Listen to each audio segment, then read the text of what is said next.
The football team is at the final stage of its spring practice schedule. The Owls are almost 48 hours away from the culmination of the spring practice schedule. It's an annual tradition and a true test. The cherry and white game is upon us. And I'm Grace Giordano, live at the tennis complex on this beautiful day.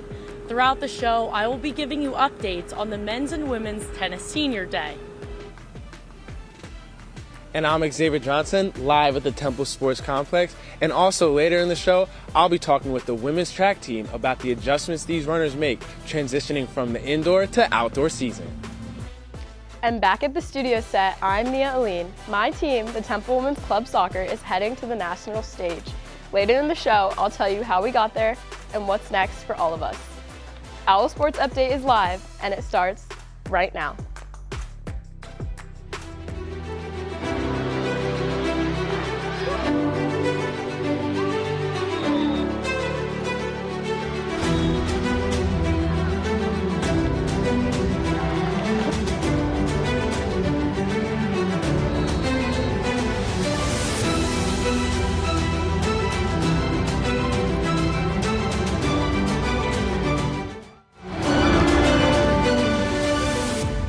Hello and welcome to another edition of OwlSports Update. Alongside Jackson Batchelor, I'm Emily Dino-Terrace.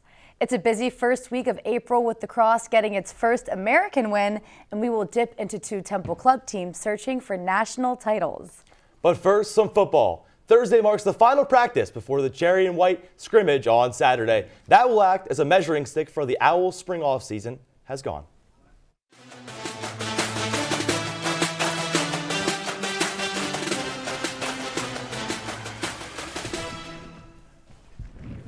Thursday afternoon will be the Owls' last shot to get reps in before the cherry and white game, but let's take it back to Tuesday.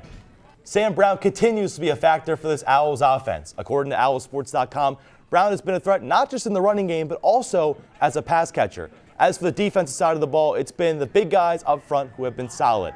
Redshirt senior Joseph Ozan and Jameer Diaz both made big plays during the team period. So far, it's all so good for the defensive unit.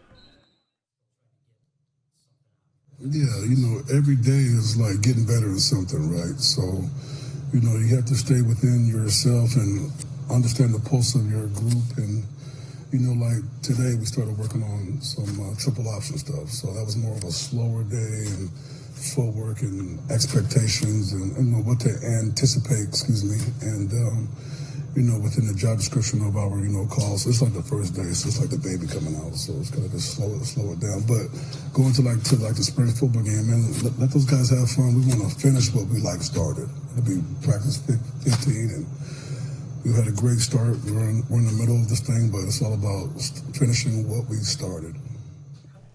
He's a host of Courts in Session in the spring, but he's one of our Inside the Nest hosts in the fall. Joining us is Xavier Adams with some things to look for this Saturday. So Xavier, it's been a very strong spring for Sam Brown. Yeah. What do you like about the Rutgers transfer? Yeah, no, Sam Brown's been electric in camp so far. He's been turning heads. What I really like, the narrative with Sam Brown is he broke his foot in 2022. He had a knee injury in 2024. He's coming back from these long injury processes, and he's had an explosive camp. And I think the thing you need to look for because of that is the running backs coach, Andrew Pierce. They have a long relationship with each other. He recruited him coming out of Rutgers. He was now back with him again at Temple. And I implore you to look at Andrew Pierce's running back stats at Delaware while he played under Casey Keeler. He was a dog, and now he's training a new dog in Sam Brown.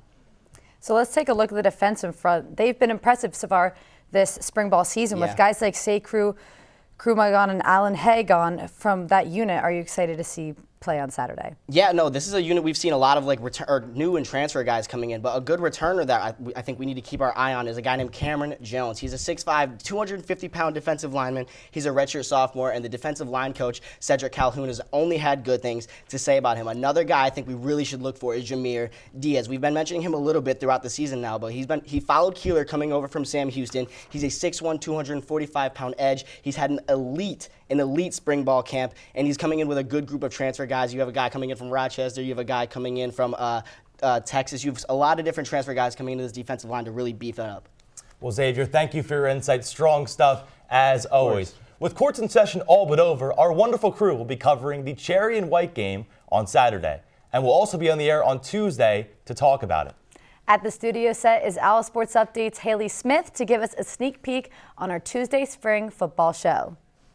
Hey guys, this past Tuesday, Gabriel Linnington and I sat down with head coach Casey Keeler and senior tight end Peter Clark in one-on-one interviews as the Owls begin to finish up spring ball.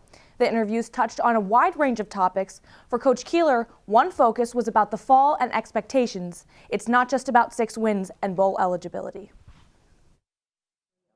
Your goal last season was to get bowl eligible. Yep. What's your goal for this season? Yeah, I think it's the same thing. I mean, not only do we want to be bowl eligible, we want to see if we could fight for a conference championship. And there's no question that I think we feel that that's, one of the things we can do. Last year, I talked a lot about I want them to, think outside the box. I wanted them to be unrealistic. I said, that's not the mindset this year. The mindset is like, we have the most starters coming back in anyone in this league. We have the #1 recruiting class. It shouldn't be unrealistic to think that we can go be a major part of trying to win a championship. And so This is just one small part of my sit down with Coach Keeler. Tune in on Tuesday at noon right here on TUTV for our Inside the Nest Spring Special. Anchor Gabriel Linnington will have a one-on-one with tight end Peter Clark. And the rest of our crew will have all of the details on Saturday's Cherry and White game, including a report from Tamar Stubbs at the game. Xavier Adams and Patrick Dallahan will be on the anchor desk for this spring football special. The season doesn't officially kick off for a few months, but it's always a good time to talk about football. I'll see you on Tuesday. Emily and Jackson, back to you guys at the desk.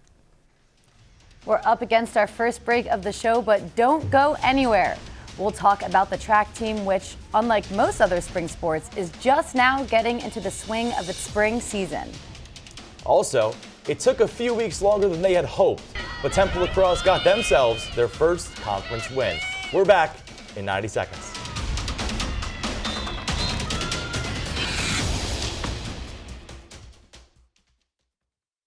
Welcome back. On Saturday, the Owls Lacrosse returned home after a 2-game road trip to host Old Dominion.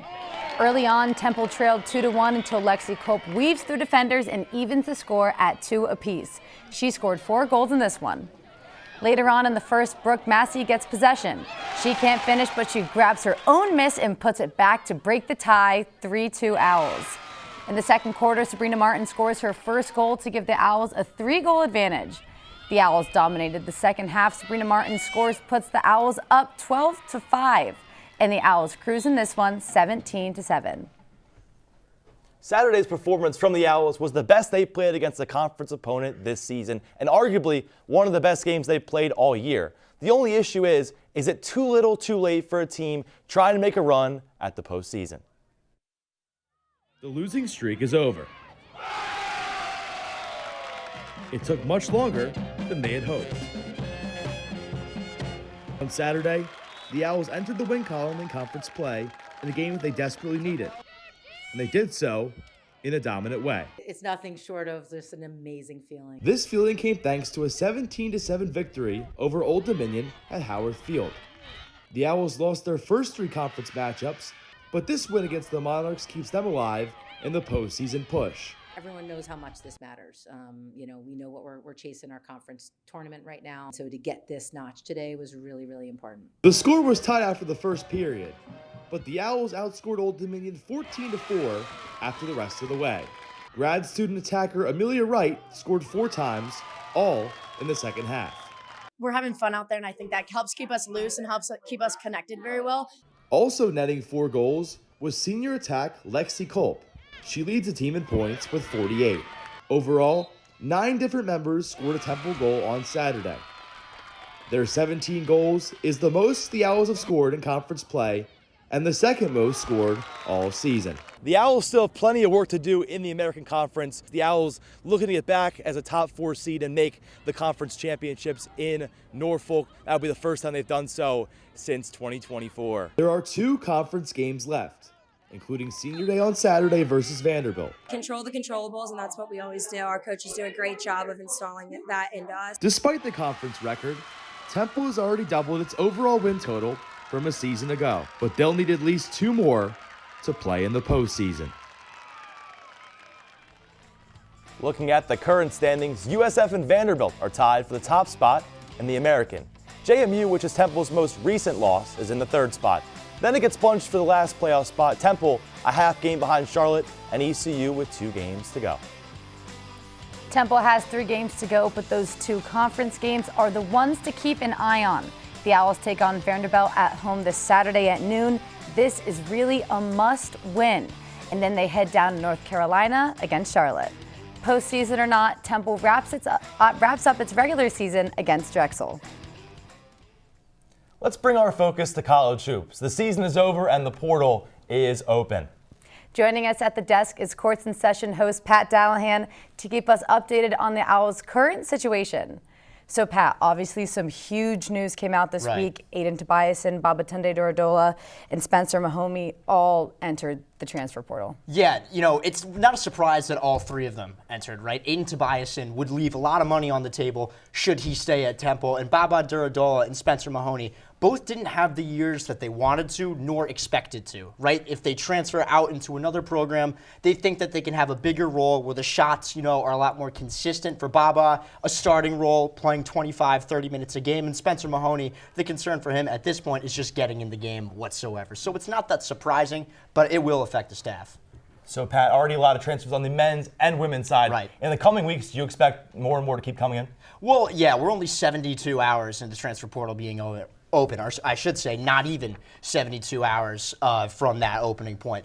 But for the men, their concern needs to be keeping the guys that they have on campus in the building right now, specifically Gavin Griffiths. If they're able to retain him, that's a big win for this offseason. On the women's side, you keep the 2 names that brought you there, Kayla Turner and Tristan Taylor. That's your main concern for Temple basketball. All right, well, Pat, this is great info. Thank you for coming on. After a tough fight with Mother Nature, the weather is finally warming up just in time for the outdoor track season. OwlSports Updates' Xavier Johnson is on the track to talk about how the team is adjusting. Hey, Xavier. Emily, unlike other sports, track has a winter and spring season, which forces them to adjust to the way they train. The track is bigger, the races are longer, and quite often, the weather is unpredictable. April marks the beginning of the end for college students this spring semester. But for Temple Track, April really marks the start of the outdoor season. Outdoor is our real season, so it's really time to compete. We have a lot of base training.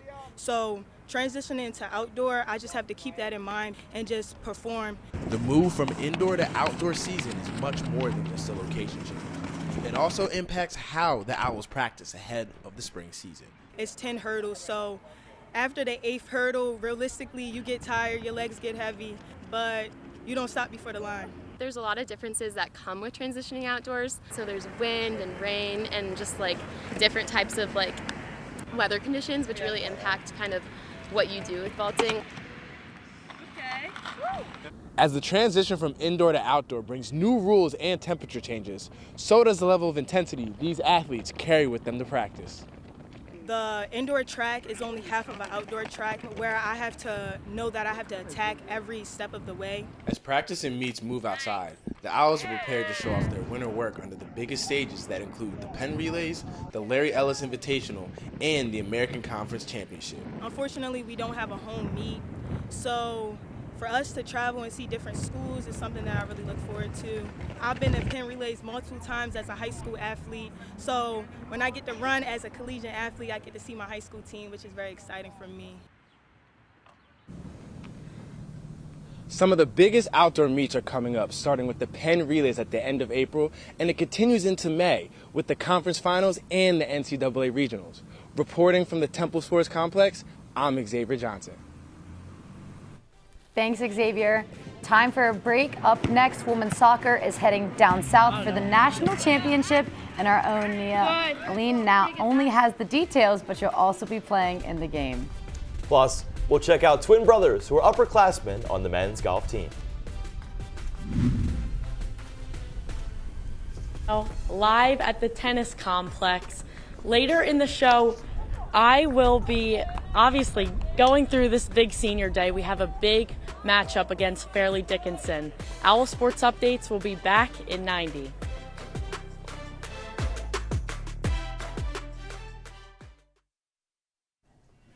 Welcome back. The men's tennis team has found its way back in the win column after a 3-match losing streak.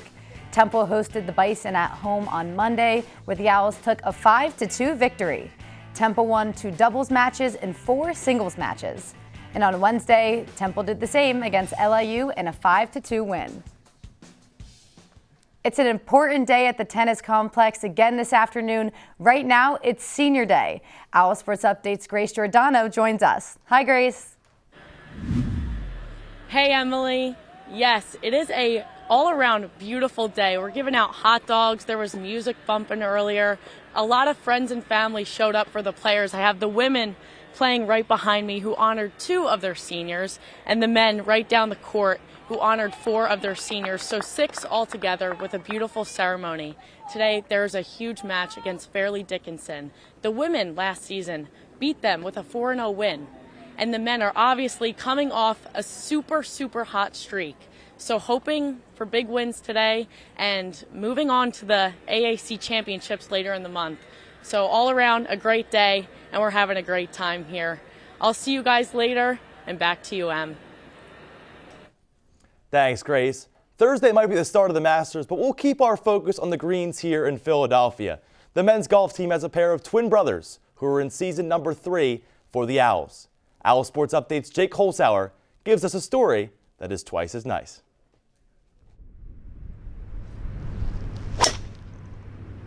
Throughout the course of the year, players on collegiate teams tend to grow closer. But for twin brothers Matthew and Michael Vitale, they've been playing together for almost as long as they can remember. I mean, I've played with him for 18 years now, so I don't think there's anyone I could go out on the course with and be as comfortable as I am with him. It's really fun because we've been playing together growing up, so obviously keeping that competition going into college is super fun.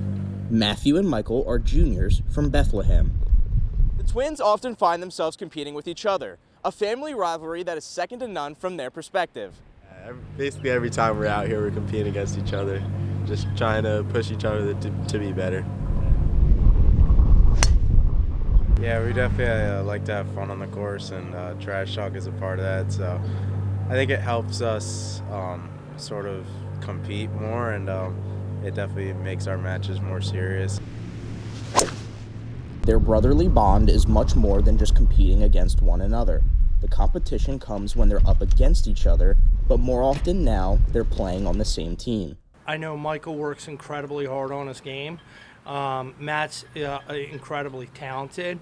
But I think for the most part, I see them helping each other, cheering for each other, and wanting both of them to play well. The junior golfers will travel to the Springsdale Golf Club this weekend to compete in the Princeton Invitational, Temple's first competition following a 2-week break. At the 1912 Club, Jake Holzhauer, OwlSports Update. The Princeton Invitational will be Temple's final regular season match. The American Conference Championship begins on April 27th. The 3-day elimination tournament will be held at the Ritz-Carlton Members Club in Sarasota, Florida. We most often cover the 19 varsity sports on OwlSports Update, but when a club team gets national recognition, we want to highlight it. The women's club soccer team will be making its way down to Virginia for the first time ever, qualifying for the national championship. Our very own Nia Aline is a member of the club, and she is live inside the studio set. Hey, Nia. We may be out of season for Division I soccer here on North Broad, but that doesn't mean the sport stops there. The women's club team made some history as the squad prepares for the national stage. How do I know this? Because I'm on the team, and we're all getting ready to make the trip. The first ever for the Temple Women's Club soccer team.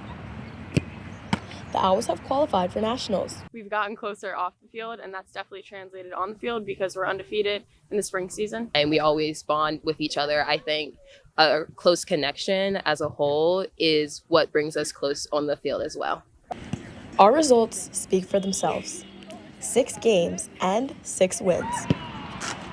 Our club team does not have the same resources as a D1 program, so we've gotten creative in raising money for the national tournament. The trip to nationals in Richmond is the farthest the team has traveled all season. Over 500 miles round trip, a 4-day hotel stay, and the cost to play in the actual tournament. It's an expensive experience, requiring the players to fundraise in order to make it happen. So we have to fundraise almost all of our monies through membership dues and also through fundraisers with places on campus like Maxie's. We believe we're going to be contenders in Virginia. Our team is ranked 6th in the nation, allowing just 1 goal all season. Mainly on defense, we just work to not let the ball get anywhere near our keeper. I think we all are very goal-minded. I'm looking forward to winning, obviously, and I'm looking forward to spending time with the team, bonding. We're not interested in driving 5 hours each way just to participate. Our journey to nationals comes with 1 goal in mind: to win it all. We will be traveling next Wednesday and playing our first game on April 16th. I'm OwlSports Updates' Nia Aline. Back to you guys at the desk. It's time for us to take our third and final break of the afternoon, but don't go anywhere. When we come back, one more club sport is reaching the national stage. We're rolling into break. See you in a minute 30.